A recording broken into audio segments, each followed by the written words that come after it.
साथियों और दोस्तों, साथी सुशील गुप्ता जी ने कई तरह के नशे की बात की कि शराब का नकली नशा, अफीम का नशा, दुनिया भर के नशा की बात की इन्होंने। लेकिन एक नशा भूल गए। भारतीय जनता पार्टी के खोपड़ी पर पिछले 10 साल से सत्ता का नशा सवार है। वो नशा आपको उतारना है। ये सत्ता का नशा है। ये सत्ता का नशा आपको उतारना है और आपको ज्यादा मेहनत करने की भी जरूरत नहीं है। आपका तो चुनाव निशान ही ऐसा है। क्या चुनाव निशान है? जोर से बोलिए। झाड़ू। घर की सफाई करनी हो तो क्या चाहिए? और मोहल्ले की सफाई करनी हो तो क्या चाहिए? और गांव-गांव में सफाई करनी हो तो क्या चाहिए? और पूरे हरियाणा में सफाई करनी हो तो क्या चाहिए? और किसी के दिमाग पे अगर भूत सवार हो जाए तो भूत उतारने के लिए क्या चाहिए? क्या चाहिए? तो सत्ता का भूत जो 10 साल से सवार है भाजपाइयों के दिमाग पे, उसको झाड़ू मार मार के आपको उतारने का काम करना है। पिछले 10 साल से एक तरफ बीजेपी का मॉडल है जिसने दिन रात आपको भाषण पिला पिला के झूठे वादे कर करके आपको सिर्फ गुमराह करने का काम किया। बेरोजगारी दूर करने के नाम पर झूठ बोला। कहा 2 करोड़ नौकरी हर साल देंगे। अग्निवीर के नाम पे झूठ बोला। महंगाई के नाम पे झूठ बोला। शिक्षा के नाम पे झूठ बोला। स्वास्थ्य की बदहाली दूर करने के नाम पे झूठ बोला। सड़कें ठीक करने के नाम पे झूठ बोला। और जो इनका सबका साथ सबका विकास का नारा है, वो एक बहुत बड़ा झूठ आपके साथ बोला। एक तरफ झूठ की गारंटी है बीजेपी की गारंटी, दूसरी तरफ केजरीवाल की गारंटी है सच की गारंटी, सब कुछ जमीन पे करके दिखाने की गारंटी। ये लड़ाई झूठ और सच के बीच है साथियों। और जो हम बोल रहे हैं आपके सामने, ये सिर्फ कोई खोखला वादा नहीं। ये मोदी और नायब सिंह सैनी की डबल इंजन की सरकार के जुमले नहीं है। ये अरविंद केजरीवाल की गारंटी है। और अरविंद केजरीवाल वो शख्स हैं जो अपने वादे से ज्यादा काम करके जमीन पे दिखाते हैं। इसका उदाहरण दिल्ली है। जब केजरीवाल साहब मुख्यमंत्री बने, मनीष सिसोदिया जी के साथ सरकारी स्कूलों का दौरा करने जाते थे। मकड़ी के जाले लगे रहते थे उन सरकारी स्कूलों में। बच्चे छोटे छोटे टाट पट्टी पे बैठ के पढ़ते थे। बेटियों के लिए टॉयलेट का इंतजाम नहीं था। आज उन्हीं सरकारी स्कूलों में एयर कंडीशन कमरे दिल्ली के अंदर बच्चों की पढ़ाई के लिए बने। एयर कंडीशन कमरे। सरकारी स्कूलों में स्विमिंग पूल का निर्माण हुआ है। एथलीट के ग्राउंड बने हैं। हॉकी के ग्राउंड बने हैं। अमेरिका के राष्ट्रपति ट्रंप की पत्नी हिंदुस्तान आई। मोदी जी ने कहा गुजरात का सरकारी स्कूल देख लो। कहने लगी नहीं देखना। बोले उत्तर प्रदेश का बाबा जी का सरकारी स्कूल देख लो। बोले नहीं देखना। अरे बोले मध्य प्रदेश में हमारी सरकार है, वहां का सरकारी स्कूल देख लो। कहने लगी नहीं देखना। बोले हरियाणा में खट्टर जी की सरकार है, वहां का सरकारी स्कूल देख लो। कहने लगी नहीं देखना। तो मोदी जी ने कहा फिर देखना क्या है? बोले हमें तो केजरीवाल और सिसोदिया का स्कूल देखना है जो उन्होंने बनाया।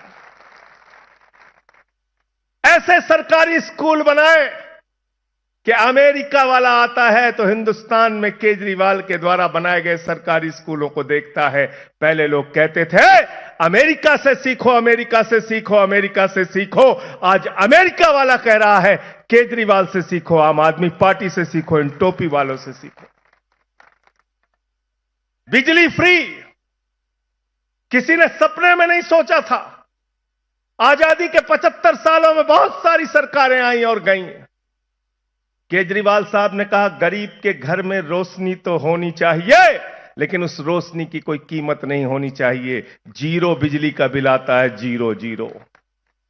और अब तो नारे लगने लगे। पंजाब में हमारी सरकार बनी, भगवंत मान जी ने भी 300 यूनिट बिजली फ्री कर दिया, 300 यूनिट बिजली फ्री। अब नारे लगते हैं दिल्ली और पंजाब के अंदर कि बिजली का बिल है 0 और केजरीवाल मान है हीरो। तो फ्री बिजली चाहिए कि नहीं चाहिए? आप लोगों को चाहिए ना?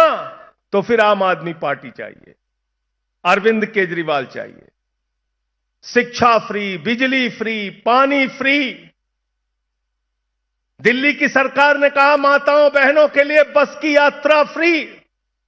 बहुत सारे मुख्यमंत्री हुए, इस दर्द को केजरीवाल जी ने समझा। एक गरीब की बेटी जब कॉलेज जानी होती है तो उसका बाप अपने जेब की तरफ देखता है, हमारी 3 बेटियां हैं, कॉलेज जाएंगी, इनको 100 रुपए देना पड़ेगा, कहां से लाऊं? आज दिल्ली की बेटियों को, माताओं को, बहनों को, काम करने वाली मजदूर महिलाओं को बस के लिए 1 भी रुपए देना नहीं पड़ता। 0 बस की यात्रा फ्री। फरिश्ते स्कीम लागू किया दिल्ली के अंदर। ये तमाम योजनाएं दिल्ली की सरकार ने करके दिखाया। तो जब मोदी जी को केजरीवाल जी की सराहना करनी थी, मनीष सिसोदिया की सराहना करनी थी, सत्येंद्र जैन की सराहना करनी थी जिसने मोहल्ला क्लिनिक का मॉडल दिया, तो सराहना करना तो दूर, उन्होंने कहा इन लोग अच्छा काम कर रहे हैं, इनको पकड़ के जेल में डालो, जेल में डालो इनको। पहले सत्येंद्र जैन को जेल में डाला, फिर मनीष सिसोदिया को जेल में डाला, फिर मुझे पकड़ के जेल में डाला, फिर अरविंद केजरीवाल जी को जेल में डाला। मैं प्रधानमंत्री नरेंद्र मोदी और भारतीय जनता पार्टी के नेताओं से कहना चाहता हूं, यह आम आदमी पार्टी है, हम आंदोलन की कोख से पैदा हुए हैं। जितना जेल में डालना है डालो, जितनी लाठी चलाना है चलाओ, हम तुमसे लड़ेंगे और जीतेंगे, झुकने वाले लोग नहीं हैं।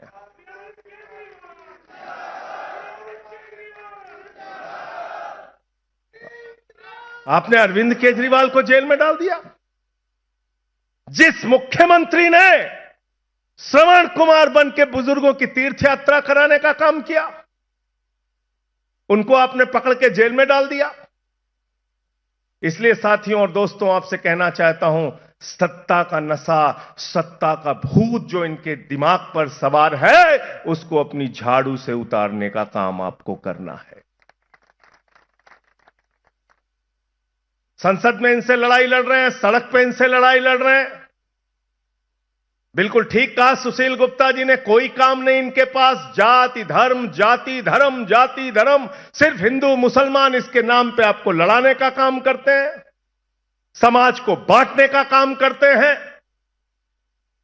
आप मुझे बताइए जरा, हिंदुस्तान में सबसे ज्यादा आबादी हिंदुओं की है, अगर बेरोजगारी बढ़ी तो सबसे ज्यादा नुकसान हिंदुओं का है। हिंदुस्तान में सबसे ज्यादा किसान हिंदू है, अगर एमएसपी नहीं मिलती, फसल का दाम नहीं मिलता, लाठियां मिलती है किसानों को, तो सबसे ज्यादा नुकसान हिंदुओं का है। अगर इस देश के अंदर महंगाई बढ़ती है तो सबसे ज्यादा आबादी हिंदुओं की है, महंगाई की सबसे ज्यादा मार हिंदुओं के ऊपर पड़ती है। अगर शिक्षा की बदहाली है तो सबसे ज्यादा बच्चे हिंदुओं के हैं, सबसे ज्यादा मार हिंदुओं को पड़ती है। अगर स्वास्थ्य की बदहाली है तो सबसे ज्यादा स्वास्थ्य की सेवा लेने वाले हिंदू हैं, स्वास्थ्य की बदहाली की सबसे ज्यादा मार हिंदुओं को पड़ती है। हिंदुओं के पीठ में छुरा मार के, उनके पेट पर लात मार के, उनके बच्चों को अग्निवीर में झोंक के तुम कहते हो तुम हिंदुओं का भला कर रहे हो, तुम हिंदुओं का सर्वनाश कर रहे हो। मैं कहना चाहता हूं,